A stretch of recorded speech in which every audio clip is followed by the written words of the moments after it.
Hello, everyone. I'm Metis Balaska, and welcome to the stream. So, it's been a long time since we gotten back to this game. I put it on hiatus, and now and now it is time to actually get get back to actually playing it. And as you can see, I've fixed the Fox Goddess model. I fixed the tail, and I thought it would be a nice touch to keep the eye wreath in the design for the Fox model. I couldn't apply the wings too, but I want to the wings, but I wanted to fix them up anyway. Needless to say, there's a lot of models I want to fix up, but yeah. Why did I get a notification now? Darn it. But yeah, let us get to the game. Yeah, we are finally starting the P4AU story, starting with episode P4, in which we start with chapter 1, A Mysterious Guest.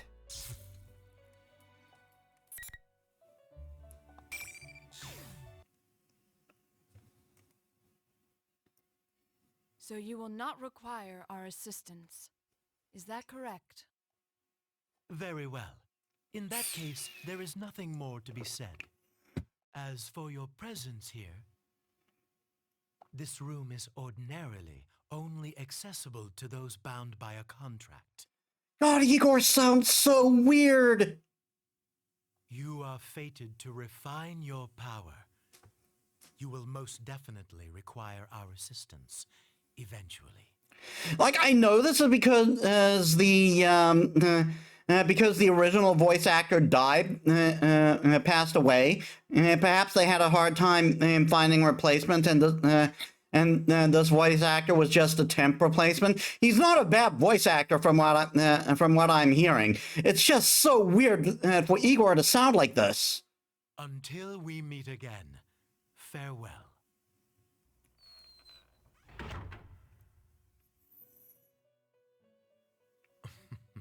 Most intriguing. Are you certain about this? Our domain is indivisible from the destiny of our guests. Nothing meaningless happens in this room, which can only mean that the fate of our visitor just now will be... Margaret? Pardon. I spoke out of turn. We are only allowed to watch over and assist those guests who are bound by the terms of the contract. Indeed. So, the young man Yu Narukami is tied to our recent guest's fate. I wonder what fate, or rather, encounter will await him. Yu Narukami. Now that's a guest who never ceases to amaze. I mean, same thing can be said for every Persona Pro tag, really. I mean, as much as I love Persona, let's be honest here. None of the pro tags are that special from each other. They are different, but they're not that special. Because they're all special, you know what I mean? It's May 5th, the day after we saw Labyrinth and the Shadow Operatives off. We're in the corner of the chaotic, as usual, Junet's food cart. I had a hunch this was gonna happen.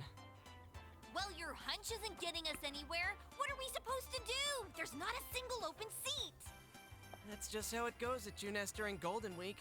And on Children's Day at that. If it wasn't this busy, we'd be out of business by now. Today's Children's Day? Huh? I should have brought Nanako. That's what you're worried about?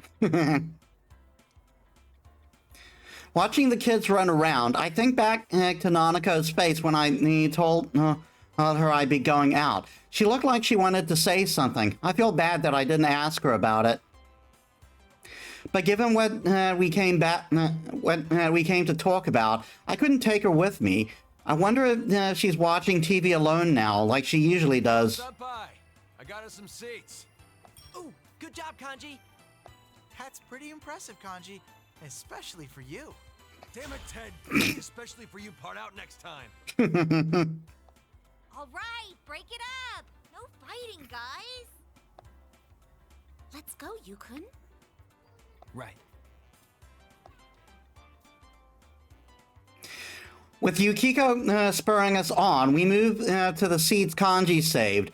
There's a table of 4 with 6 chairs he found somewhere. After waiting for everyone to be seated, Yusuke clears his throat as if to drive away all the noise. So it's a great day out and, Dude, I don't think this is the time for that. well, how else should I start off? Look at the size of this crowd.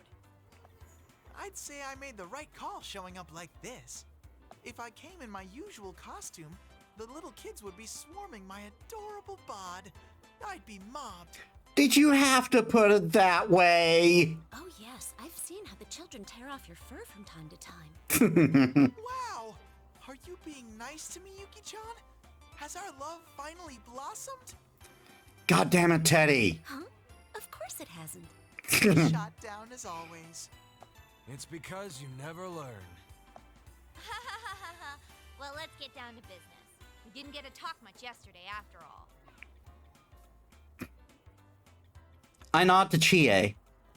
We gathered here yesterday after seeing Labras off, but there wasn't time to calm down and talk about what happened. In the end, we agreed to leave the details to tomorrow, which is now today. About the crowd. Let's start the investigation team meeting anyway. Yeah, though we are missing 2 people. It's just not the same without our full roster of pretty girls. God damn it, Teddy. Oh, not only Rise-chan, but Nao-chan couldn't be here either. Well, it's not like the other day, where we just lost contact with Rise. Mm-hmm. She seems really busy. She said she had work during the holidays too. At least we got to talk to her yesterday. Yeah, Nato-kun's job is keeping her busy too. I guess it's the same old for them. Naoto-kun knew things about what happened that not even we did. Apparently she knew about Mitsuru-san and her friends from the start. Thanks to her, though, we got some good information. Well then, let's get everyone up to speed on what happened using that info. Yosuke is right. So much has happened in these past few days that none of us has a good grasp on it all. We need to sort what we have learned again. What was it that started it all? Midnight Channel again, I guess. I thought I was dreaming for a good chunk of it, so it's not really hitting me. The Midnight Channel, that TV world we helped to restore peace in. It ended up being used by someone else in the Labras incident. Labras is the 5th generation anti-shadow suppression weapon, a girl with a mechanical body who was stolen from the Kirijo group, one of Japan's biggest conglomerates. Someone threw her into the TV world. But Labras faced her other, suppressed self there by accepting it, and by accepting it, she awoke to her persona. That mostly wrapped things up. However, So who exactly was it that put Labras inside the TV? And why? At first, I thought the culprit was jealous of my popularity and tried to break us friends up. just shows what kind of an ego you have, Teddy. Mm-hmm. But that wasn't it.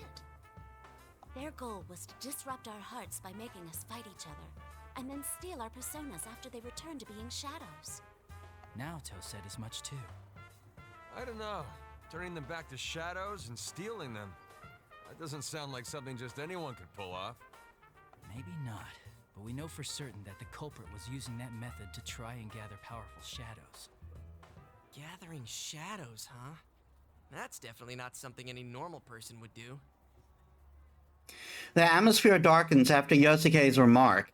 During the silence, I recall the events leading up to yesterday. We had once again entered the TV world to figure out why the Midnight Channel was broadcasting again. What we found there was a strange fighting tournament called the P1 Grand Prix. At the heart of it was Labris. Having gone through severe trials as a weapon and with a heart, she gave birth to her shadow, a suppressed version of herself, which twisted her dream of wanting to be a normal schoolgirl. It all resulted in the P1 Grand Prix, designed to pit people against their friends. After we entered the TV, we got wrapped up in a battle just like Labris's shadow planned, and were forced to fight one another. But we also met members of a mysterious organization known as the Shadow Operatives, who were in search of Labris, and their leader, Mitsuru Kurijo, who's CEO of the Kurijo group. It was their help that we It was with their help that we conquered the tournament. They were using the power of personas before we were. It was reassuring in a way to meet people who deal with shadows day in and day out. But the case isn't over yet. We couldn't find we couldn't find out why the culprit put Labris in the TV to begin with. We didn't know who did it. We didn't even know who did it. Mitsuru-san and her people seem to have some idea, but that doesn't mean we can ignore what happened in our town. So we made the decision to investigate the case on our own, too. That reminds me. How are things inside the TV? The thought suddenly crossed my mind, so I asked Teddy. After we settled the first case, the TV world turned into a beautiful place. But it wasn't that way anymore during the P1 Grand Prix. I wonder what happened there after we saved Labris. Still the same. It should go back to normal eventually, but the P1 Grand Prix had such an effect that it's still noisy there. Oh, but, Huh? But what? Quit mumbling and just spit it out. It's hard to say for sure, but I sense these weird presences. They feel kinda like shadows, but not really. Weird presences? You mean there's something strange in there? I don't really know. What could it be? The culprit, maybe? Maybe, but maybe not. We all look at each other after hearing Teddy's evasive answer.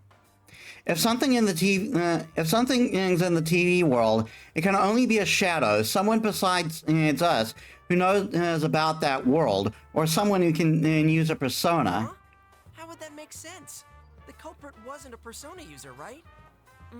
He did say that he used Labris because he couldn't enter the TV world himself. That's right. The only people who can enter the TV world are persona users. For a normal person to get in, they would have to enter alongside a persona user. If someone who doesn't have a persona falls in, for whatever reason, and they're in serious danger, either the shadow's already dwelling there, or their own shadow might end up killing them. So, wouldn't that mean this weird thing Ted's talking about can't be our bad guy? Or maybe the culprit can shove people into a TV even though he's not a persona user.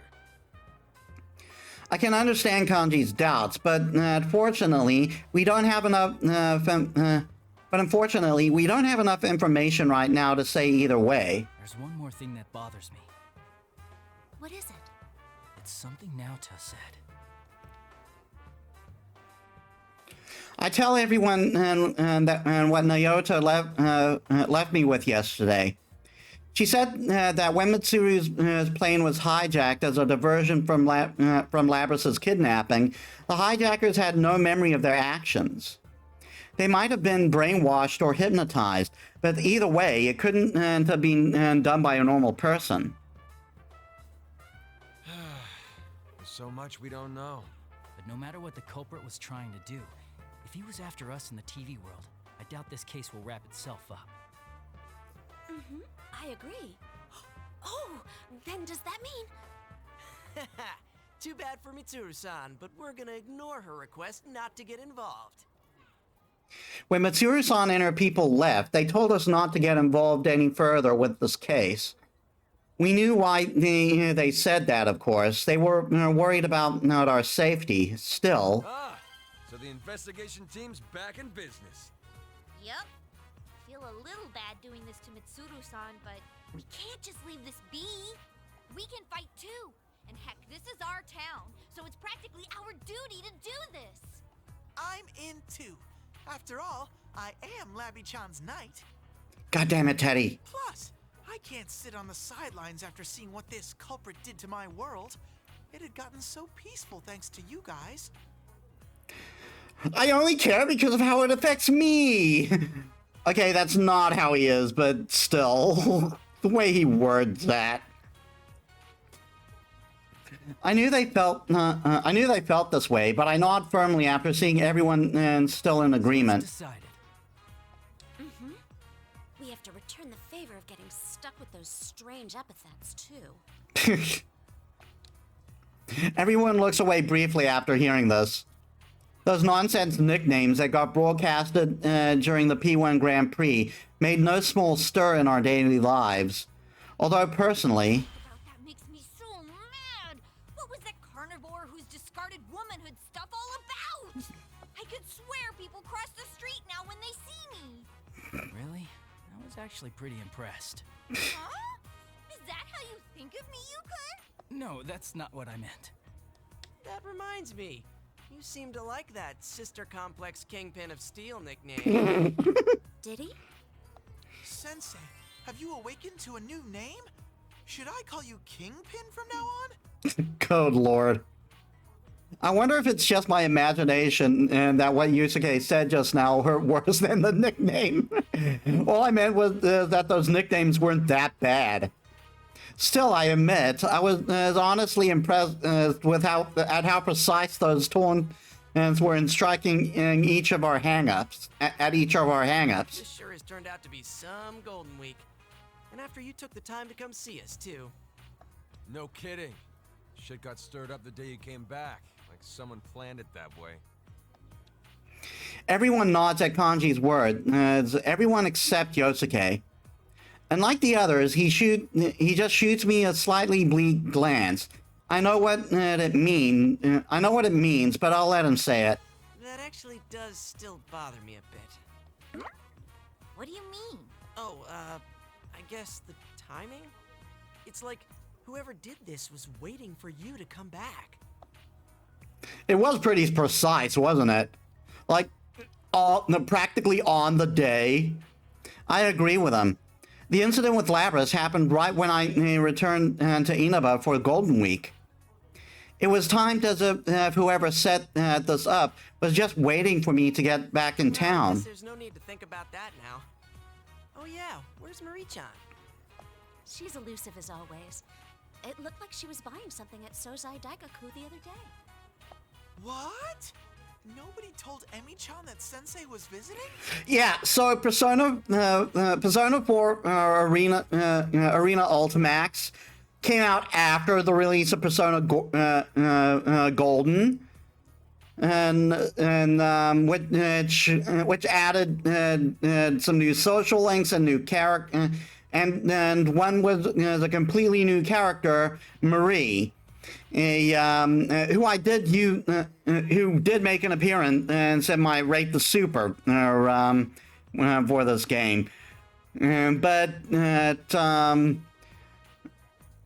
at the time I hadn't played Golden, so I had no idea who they were talking about. I played this game before I played Golden, so it was like, what the hell, guys? Well, it is Marie-chan we're talking about. I'm sure she's noticed that Yukon's back. And all this time for him in my first playthrough, I was like, who the hell is Marie? Well, I kind of knew, but still. Marie, she was another one involved in the first case we solved here in Inaba. We helped her regain her lost memories, and she now protects this town as a minor goddess who supports the townspeople here. Well, then, why hasn't she shown up? I mean, if she knew that Senpai's back, you'd think she'd be the first to show. That said, when I finally did play Golden, Marie was one of the best parts of that game.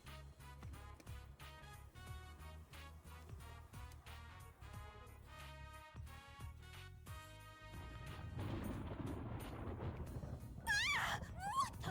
Where'd that lightning come from all of a sudden? Oh, look at those insane rain clouds. It's gonna start pouring soon for sure. That's when I noticed that the thick crowd of customers here has gotten pretty sparse. As if following the families hurrying back inside, we also get up from our seats. The weather report has been way off the mark lately. Oh, sorry, that's mine. Hello? Oh, Kasai-san. We move away from Yukiko a little and give her some space to talk. That reminds me, Labris is a robot, right? Would she rust if she got caught out in the rain? Nah, I doubt it. The Kirijo group developed her after all, and they wouldn't be that cheap. Mid-chan's group sure is amazing. Her stuff is way better than Junes brand electronics. Shut up! And don't go dissing your own employer.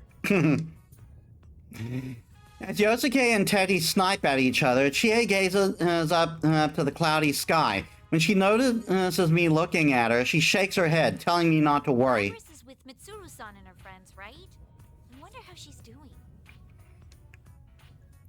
After the P1 Grand Prix, Labras joined Mitsuru-san's shadow operatives, since she has a persona now. Even as we speak, she and her companions are probably chasing the culprit who threw her into the TV. I'm sure she's doing fine. If all goes well, we'll see her again in no time. Yeah, since we made our decision to stick our noses into this case, that means we're after the same thing. Labras and the shadow we're after the same thing Labras and the shadow operatives are. It seems possible we might meet up with Labras again somewhere soon. Then again, we're doing this without Mitsuru-san's permission, so I can't say I'm eager to run into them. You're right. Man, I should stop being such a worrywart. Hey, looks like Yukiko-senpai's off the phone. Oh, welcome back, Yukiko. What was the call about? It was the inn. It seems a group of our guests is still out. We didn't have any umbrellas ready for them, so I think a lot of them will come back drenched. Sorry, I have to go back for a bit. Oh, right. I forgot this is a busy time for the Amagi Inn, too. Actually, shouldn't we be heading home ourselves? Ugh, if this keeps up, I bet it'll keep raining into the night. Raining, huh? That thing's not gonna come on again, is it? Everyone turns around at Yosuke's words. He says that thing, but we all know what he means. He's talking about the Midnight Channel, which came on at midnight on a rainy day. The weather was just like this during the incident with Labras too, as if to break the silence. We hear another roll of thunder, closer than the one a moment ago. In any case, let's meet up again tomorrow to check up on the TV world. Okay, I'll see you all here tomorrow. And I'll make sure to let Rise-chan know too. I'll call up Naoto-kun, though I don't know yet if she'll be able to make it. Cool deal. Well, see you guys tomorrow. We hastily end the investigation team meeting before it starts We hastily end the investigation team meeting before it starts raining. As I see Yosuke starting to leave after everyone else, I ask him about the issue he raised earlier. Yosuke, about the timing of all of this. Oh, that. I don't know, I might be overthinking this, but if the culprit happens to know you, would that give some hint of who it might be? It was an understandable question, but I can't help but look askance at him. If the culprit had investigated me, of course he'd know something about me, but not my plan to stay in Inaba during Golden Week. It'd have to be a person who knows me, plus knew that I was coming here during the break. Is there anyone who'd know all that? Is it possible that it could be Adachi? Adachi-san? This time, I'm caught completely off guard, and all I can do is dully repeat the question. Toru Adachi, the man who was arrested in the Midnight Channel murders, he should be in police custody now, which is ironic since he used to work for my uncle as a police detective at Inaba Station. We do have quite a history, so obviously he knows about me, and I can't rule out that Dojima-san might have told Adachi about my vacation It plans. wouldn't be him. He has a persona. Oh, yeah, good point. Sorry, I wasn't trying to weird you out. Yosuke's tone is apologetic, and he scratches his head. But really, I should be the one apologizing. I didn't just deny that it could have been. I didn't just deny that it could have been Adachi-san because he's a persona user. The real reason is that deep down, I trusted that Adachi-san and said about abiding. What Adachi-san said about abiding by the rules of this world. But if it's not him, then who? The gray clouds filled the sky over our heads, mirroring the confused anxiety we shared.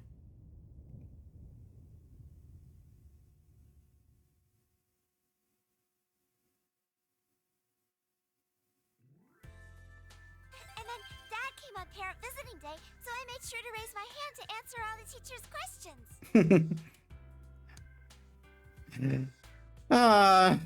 Nanaka's adorable. Hanako, you told that story 3 times already. No, I didn't. Nanaka, who had been talking non-stop throughout dinner, sulks at Dojima pointing that out. Whether or not she'll admit it, though, I've definitely heard that story several times.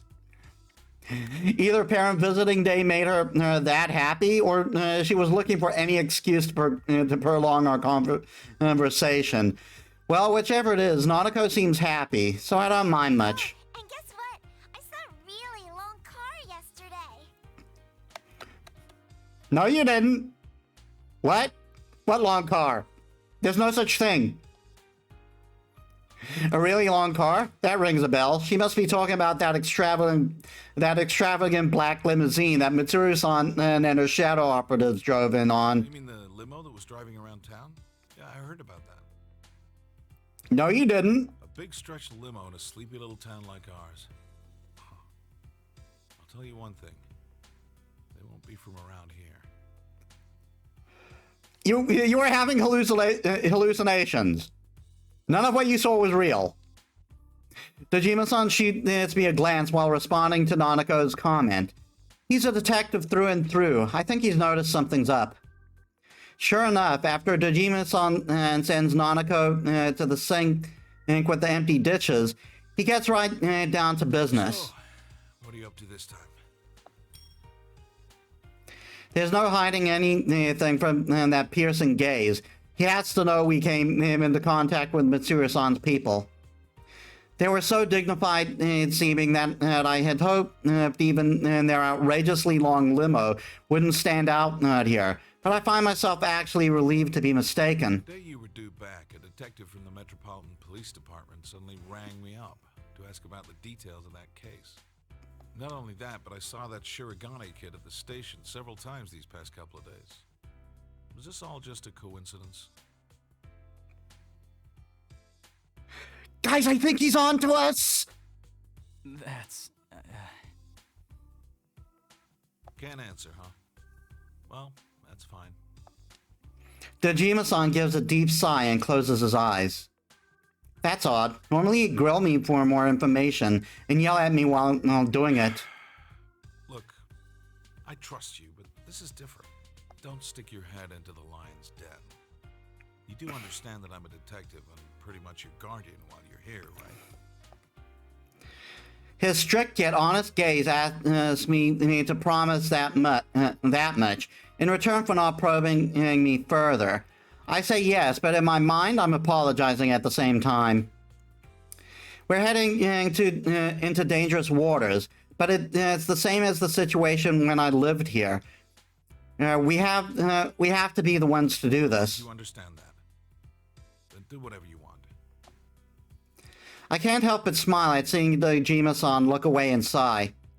I'm sure that he has a million questions about everything I'm doing, but he's not asking them. It's because he trusts me. Hey, you're picking on Big Bro again, Dad. Oh, no, not at all. We were just talking. Really, Big Bro?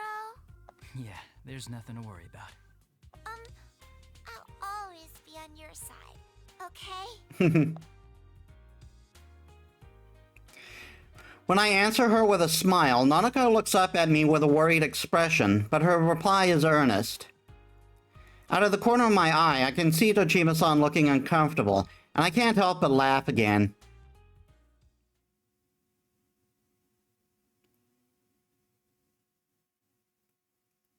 Oh look, Catherine calendar in the back. When I return to my room, I can hear the faint rumble of thunder in the distance. The rain that was pouring down this evening has already stopped. If the pattern holds, the Midnight Channel should stay quiet as long as it's not raining.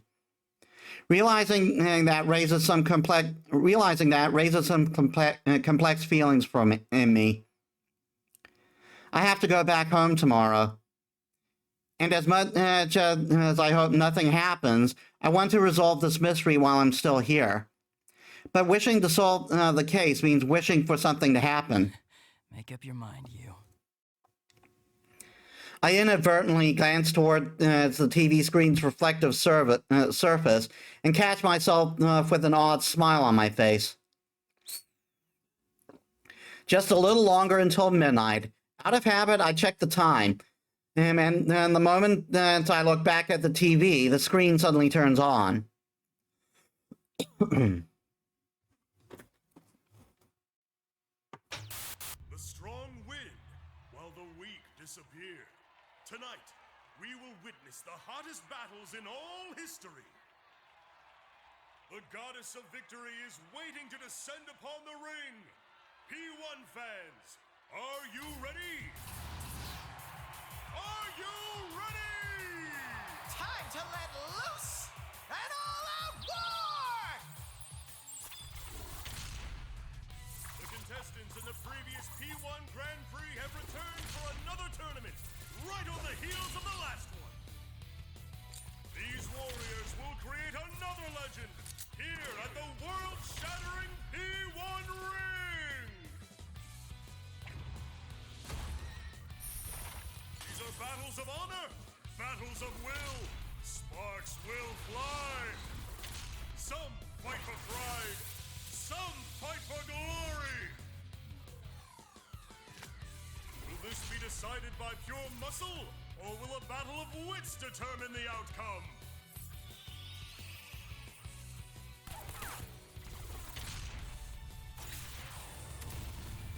Things are heating up!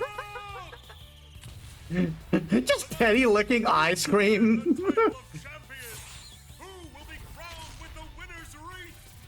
Whose tale of glory will resound for generations? All that remains are the dreams of the warriors. As the Grand Prix plunges into its final chapter, the P1 climax is Barely getting started!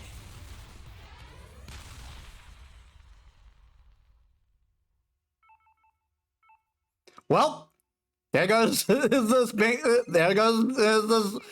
game being uneventful. Hello? Hey.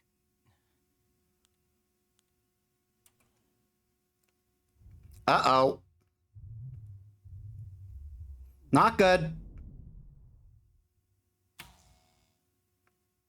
Huh? Hey, look, it's Junpei. On here.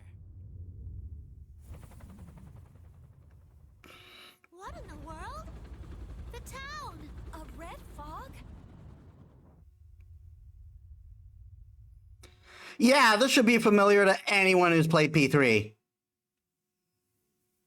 What the? Which, by the way, is getting a remake that's coming out next year.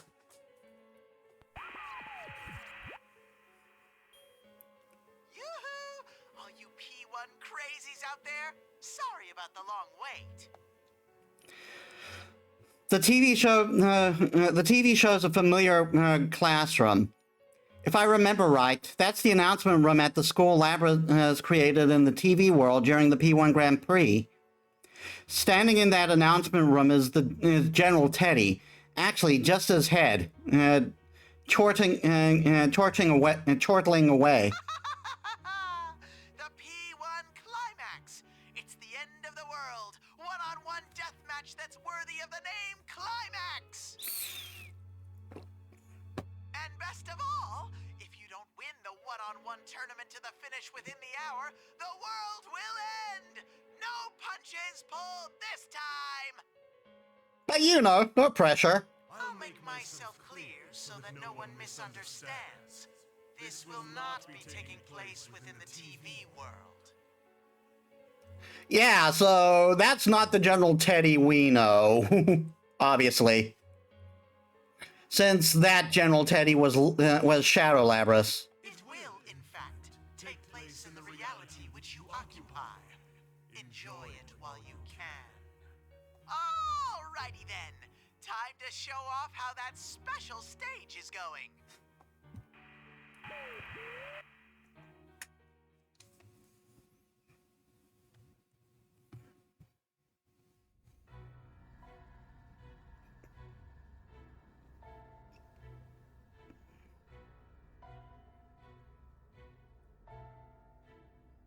Well, this is uncomfortable.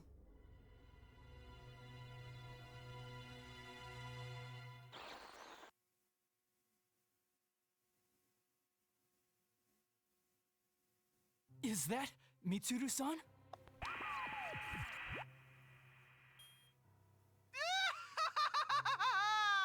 What will be the fate of our captured queen and her loyal minions? Then again, if we don't have a champion, everyone's a goner anyway. So she'll be in good company. Best of luck to all of you.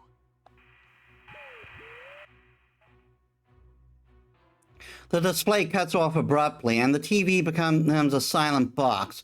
Realizing that a strange red light is filling the once dark room, I dash towards the window.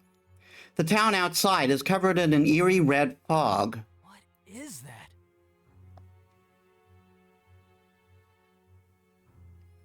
The streetlights are off, and I don't sense anyone's presence. That lazy light illuminating the town. It's the red fog.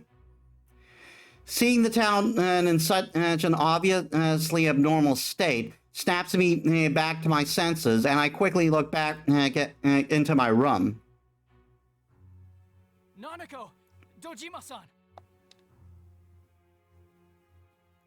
No one answers. I rush down the stairs and check all the rooms, but no matter how hard I look, the two who live here are nowhere to be found. What in the world is going on here? The P1 climax? Are Mitsuru-san and her people really captives? And worst of all, this isn't the TV world. Is this really still the real world? If so, what happened to the townspeople? A wave of confusion and fear crashes over me as I sort through the information at hand. My cell phone won't even turn on, like it's suddenly broken. Yeah, it wouldn't in this situation. It's happening again. Food court. That's right. Whenever we had a case, that's where we always gather. If Yosuke, Chie, and Yukiko have noticed this too, then they'll definitely be headed there. Teddy should be with Yosuke, so there's no need to worry about him. Kanji, though, he might head straight into the TV. I chuckled to myself at the thought, a rare moment of humor in this looming crisis. I know where I need to be, so I quickly prepare myself. Whenever we needed to fight, I was always clad in my Yasugami High uniform. I think that to think that I'd be wearing it again so soon. It's with a sense of trepidation that I open the front door.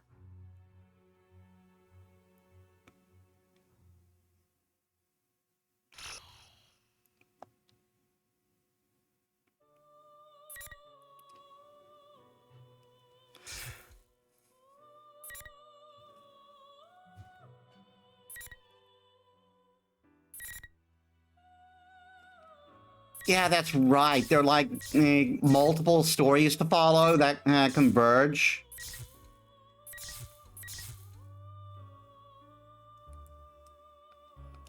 Yeah, you see how complex this gets.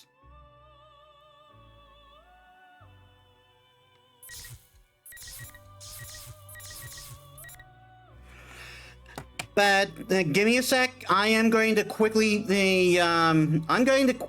quickly take a slight break because it's getting rather warm, and I want to and I'm feeling kind of hot in what I've got on now. So I'm going to like take the warm stuff off. All right, sorry about that. Now, if I'm correct, how I did this before was I would do each story concurrently. Like I wouldn't progress to the next chapter before I did.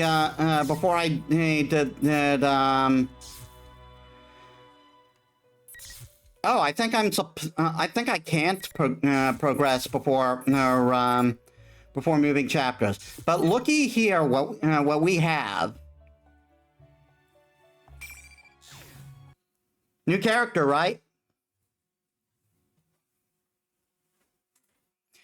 I raised one arm towards the mirror-lined wall and closed my eyes. In my mind, I see a stage and a lazy shadow of a band. Glow sticks of all, and a hazy shadow of a band. Glow sticks of all different colors shine in the packed seats. I'm looking at them from my mark, indicated with a spot of fluorescent paint.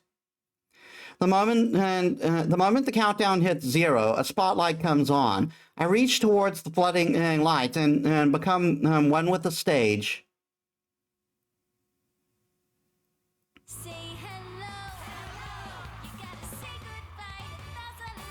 I hope this isn't copyright.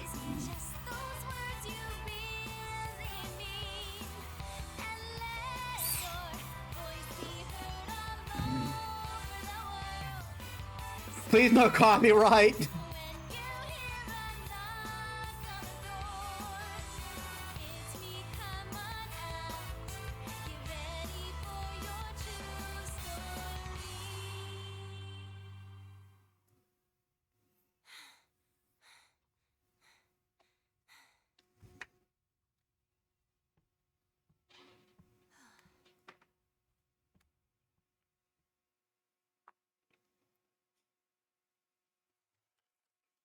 Mouse.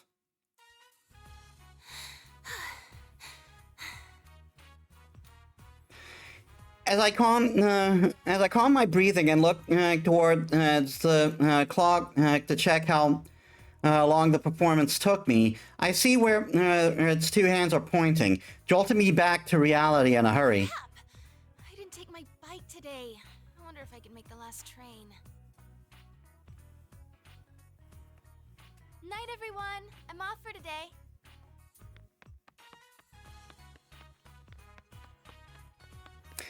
I hardly address the people I pass as I fly out of the studio. After a mad dash to Akina Station, I barely get into the stopped train. Made it. I take a breather as the train slowly pulls out. The last train on the holiday is usually pretty empty, so I sit in an open seat and get my tunes from my bag. There's a new song on there they just gave me this afternoon. Today felt so long for some reason.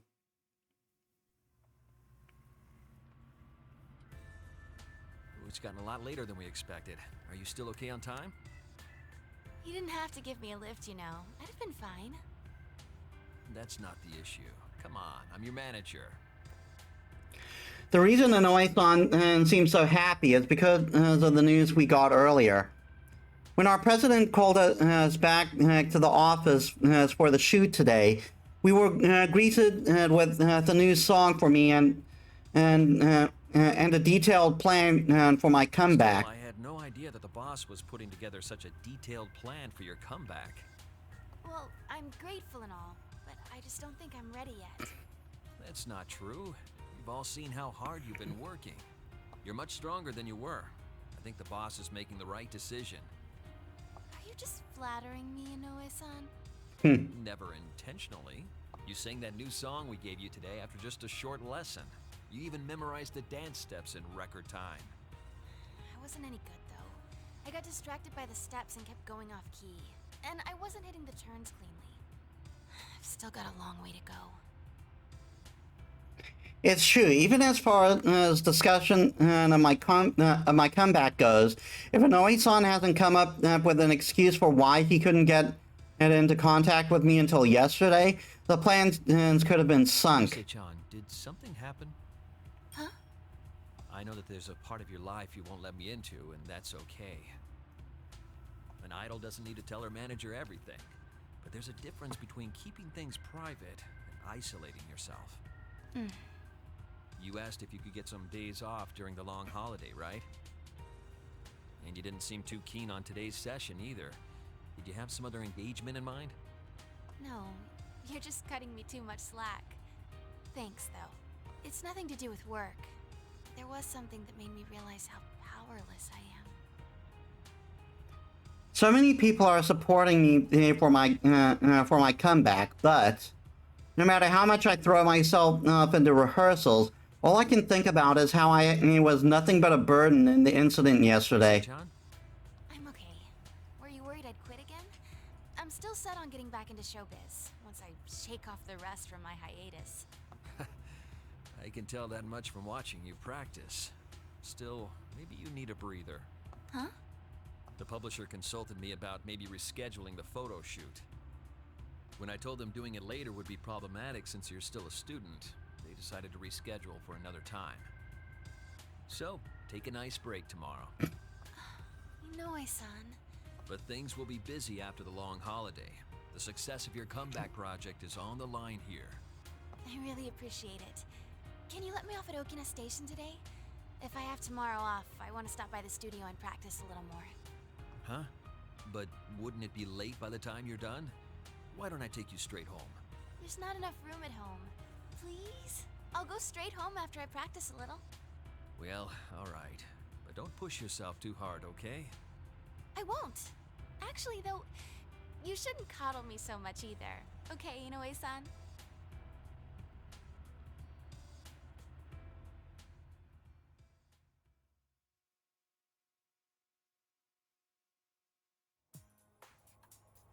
Through the train window, I can see the countryside. With only a few lights here and there, the train was empty to begin with, and it only gets emptier as we approach the final A stop. long holiday, huh? This holiday was supposed to cap off with just work and rehearsals. Even when I heard you senpai was coming back, I was the one who decided to change my plans. When I told the others, they said stuff like, "Oh well, work's work," and hang in there. Kanji was the only one who acted like a kid, saying, "What's more important to you, your work or senpai?" Reminds me, Naoto-kun had to work during the holidays too. Probably why Kanji's grumpy. I bet Naoto couldn't get at all the wouldn't get all bleh. I bet Naoto-kun wouldn't get all indecisive about these things. When I saw him take out my cell, I noticed I have an email. Oh, it's from Yukiko-senpai. It's a summary of what the investigation team talked about today, and the time we were meeting tomorrow. 6 a.m.? That's early. I bet some of those guys are gonna be late for sure. I laugh, but it quickly turns into a sigh. I have tomorrow off, thanks to Inoi-san. And while I'm happy to get to see everyone, I'm a little bummed out too. I couldn't do anything during that incident. I don't remember anything else about that day after I finished shopping for dinner at Junes. When I came to, I was already in the announcement room in the TV world, under the surveillance of General Teddy. In the end, it turned out that General Teddy was Labrys's shadow, taking on Teddy's form. The shadow was holding this event called the P1 Grand Prix and forced my senpai to fight each other in it. Since I was captured, they used my voice and likeness to goad everyone into hurting each other. I thought I sounded cool saying I had work, but I got kidnapped, imprisoned, and watched them use my face and voice to confuse everyone. I can barely face Senpai and the others. You Senpai will be going back tomorrow. I think about Fukasan, who had such tremendous powers, and that she could help Mitsuru-san's group by describing what was going on in the TV world, even from the outside. I wish I could be that useful.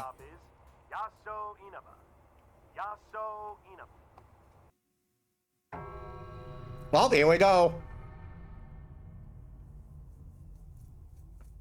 What the? That was a weird place to cut the announcement off. All of a sudden, all the lights in the train turn off, and the train that had already begun to slow down and to its last stop grinds to a halt. Oh no! A blackout? I look out at the window to check. A huge red moon dominates the sky. And in the direction the train was heading, there looks to be a giant red cocoon. Is that fog? What is that? Inaba's that way. I turn around.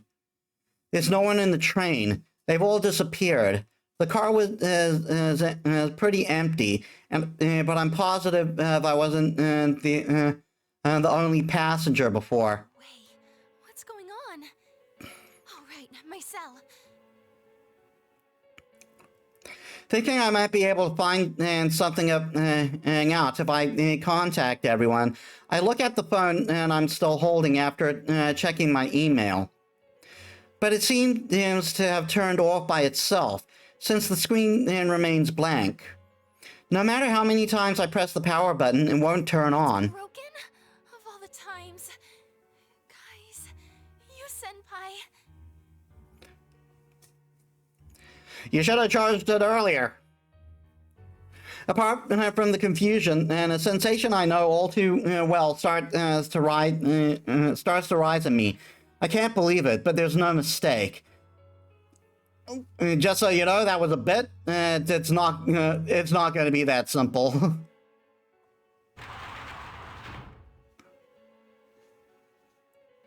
This feeling, it can't be.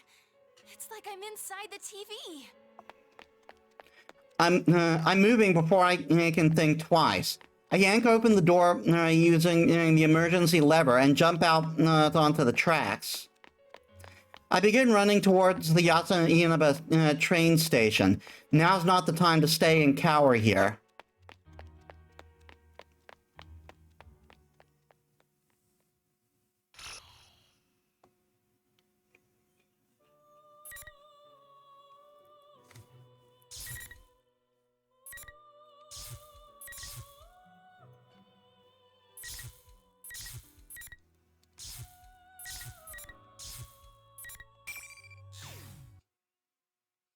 Naoto.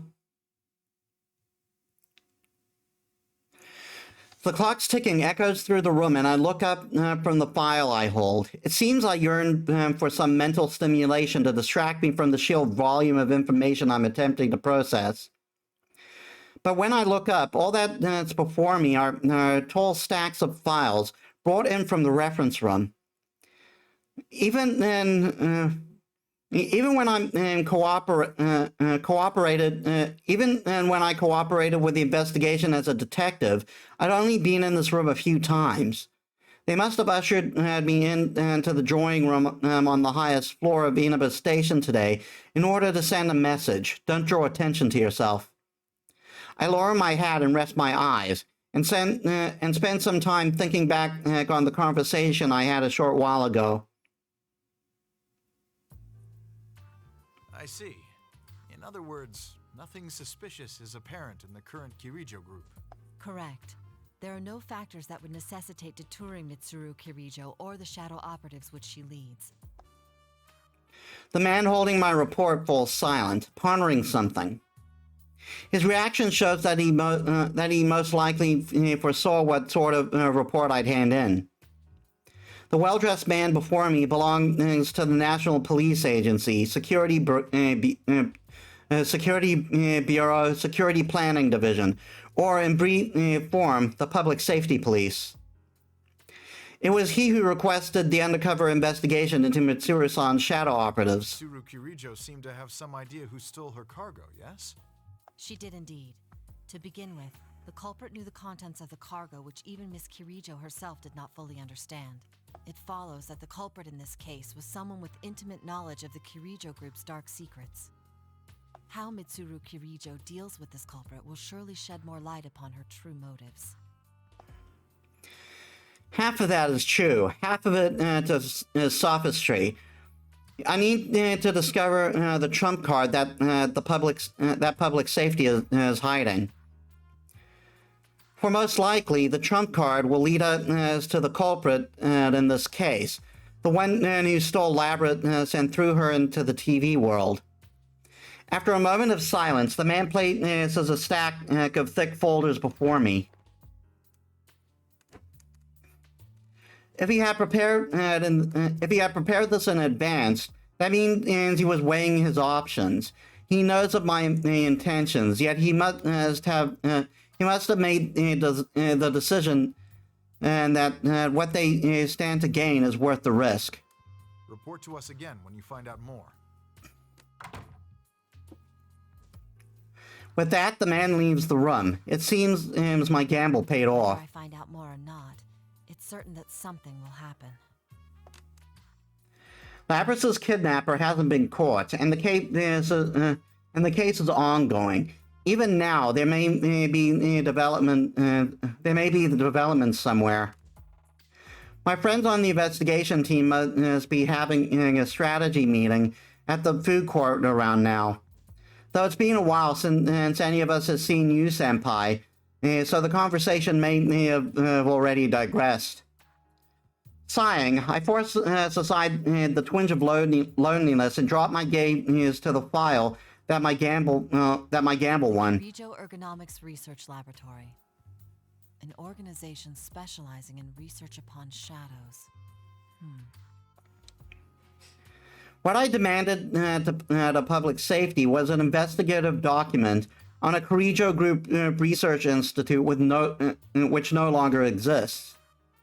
The founder of that institute was Mitsuru-san's grandfather, Koetsu Kirijo. The contents of that report were filled with matter that were hard to believe. The Dark Hour, a different world populated by shadows, that seems to intrude the real world. The mysterious, almost alien artifacts known as the Plumes of Dusk that can induce a personality. Humanoid robots called anti-shadow suppression weapons that were developed to oppose shadows. Artificial persona users who gain their abilities with special drugs. Had I not seen Aga-san and Labra-san with my own two eyes, the supernatural contents of this file would seem ludicrously implausible. A lot of shadows and the manifestation of personas. There are many similarities to what we experienced. The chief difference is that their catastrophe was artificially induced in the name of research. I sensed an unwavering commitment to duty from Mitsuru-san and her team. Though they, like us, are persona users, the horrors in this file must be why I detected a very different type of resolve from them. I hesitate to look into such matters without their consent, but I doubt they would volunteer much. From what I can deduce based on this, the culprit in Labrys's case is without a doubt related to Kirijo and ergo research. The clue that leads to the truth has to be here. And if by chance something were to happen to Mitsuru-san and her people, we would need to know more about our common enemy. Shuji Akutsuki took the position of chairman at Gekkokan High after Ergo Research was disbanded. Mitsuru-san went there. Oh yeah, P3 players will know all about that guy. Deceased in 2009. Cause of death, falling from the school's observatory. Was it suicide? No listed family. There is no other information in regards to him in the document, and so I gained from public safety. The simplicity of the section and in regard to Shuji Akutsuki, an obviously important person, oddly left an impression on me.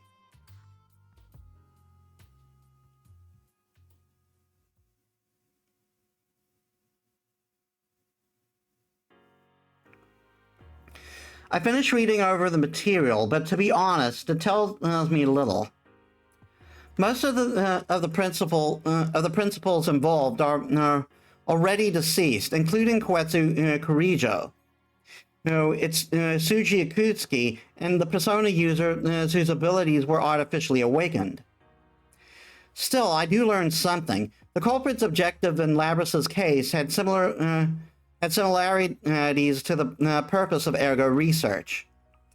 To deliberately gather shadows in order to fuse them together.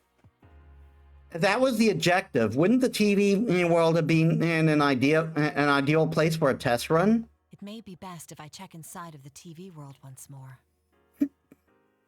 When I open my cell phone to share my findings, scan though they may be, I notice that the hour is late. It's almost the next day. It's late to call them. Which reminds me, I think I heard thunder earlier. Could it have rained? The word rained gives me pause. During the incident with Labrys, the Midnight Channel was broadcasting again. If her case is truly ongoing, does that mean it could come on tonight? A bad feeling crosses my mind. A call at this hour? From an unknown number. Hello. I got through. Miss Detective? Wait, no. Naoto-kun, right? Hey, it's Labrys! Voice. Is that you, Labrys? What's the matter? Listen up, because we got a big problem. Mitsuru-san and the others were on their way to Inaba, but they've gone missing. Missing? So we were gonna go look for them, but these weird guys came barging into the Shadow Operatives lab. I'm the only one who got out. The Shadow Operatives research lab was attacked? Could it be the enemy? No, that's not it. This is most likely... Labrys, calm down. Can you describe anything unique about the people who invaded your headquarters? Unique? They came in a big group. They wore suits. They showed this paper-looking thing, and they said something about an investigation. Just as I thought, public safety. I had my suspicions, but there can be no mistake. Though the Kirijo group and public safety are formally in cooperation, the public safety privately has a low opinion of the Shadow Operatives. Hence their request that I perform an undercover investigation. They must have found out about Mitsuru-san's disappearance and used it as an opportunity to launch a compulsory investigation. But Mitsuru-san's disappearance, could it really be related to the public safety's move? Labrys said a moment ago that Mitsuru-san and her people were headed to Inaba. Why? While I can think carefully, sorting through this new information, I asked Labrys for more details. I understand. What's your present situation? I can't go back to the lab, right? Even if I could, I wouldn't know what to do without Mitsuru-san around. But then I found out the Shadow Operatives got these special folks who only get called up in emergencies. I just met up with them a minute ago, and we're about to go look for Mitsuru-san and them. Understood. I'll cooperate as well. I'm sure the others won't say no either. We'll all try searching for Mitsuru-san. Really? Thanks. Labrys, there's something else I'd like to ask. Why was Mitsuru-san headed for Inaba? If I remember right, they found a weird shadow reading over there, so they were gonna go look into it. A weird shadow reading? An abnormal shadow reading is detected in Inaba, and Mitsuru-san and her people go missing when they head out to investigate. Even if this is unrelated to the public safety matter, I can't overlook this detail. Mitsuru-san and her people are persona users, and extremely skilled ones at that. If they are in a situation with no means of contacting and help, then whatever enemy they face must be formidable. And the first such enemy comes to mind. And the first such enemy who comes to mind is the culprit who kidnapped Labrys and forced us to fight in the P1 Grand Prix. The reading spiked all of a sudden. Did something happen over there? Nothing springs to mind. Oh, sorry. Hold on a moment. I checked the clock on the wall of the drawing room. It's almost midnight. If there was an abnormal shadow reading, the Midnight Channel could be involved. I need to find a room with a TV. But let's continue this on the move. We should meet up at the very least. Actually, is that a helicopter I hear in the background? Yeah, I'm surprised you can tell. We have a maid piloting one right now. That's a sentence. A personal helicopter and a maid piloting it? I never thought of my family as poor, but thinking back to that limousine, the Kirijo clan seems to be on a completely different level. Let me think of a place where a helicopter could land around here.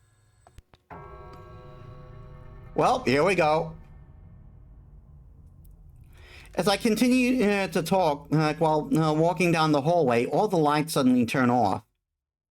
Though it is midnight, this is a police station. There should be several officers still stationed here, even at this hour.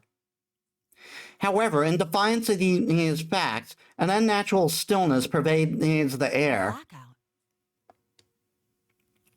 No, that's not it. The roaring helicopter motors on the other end of the line and have also fallen silent. Labrys? My cell phone has gone dead, as if the batteries were drained. I try a few things, but it won't even turn on. Have all the electronics here stopped working so suddenly? I open the nearby door to get a better look at my environment. The empty room is hazily lit by an eerie red glow coming from the window. Walking to get a clearer view, I gasp at the sight of outside. An obvious pall has fallen upon this quiet rural town. Red fog? Seeing the town enveloped in fog, I can't help but remember last year's case. With the foreboding feeling that the situation has taken a turn for the worse, I quickly leave the strangely empty Inaba station.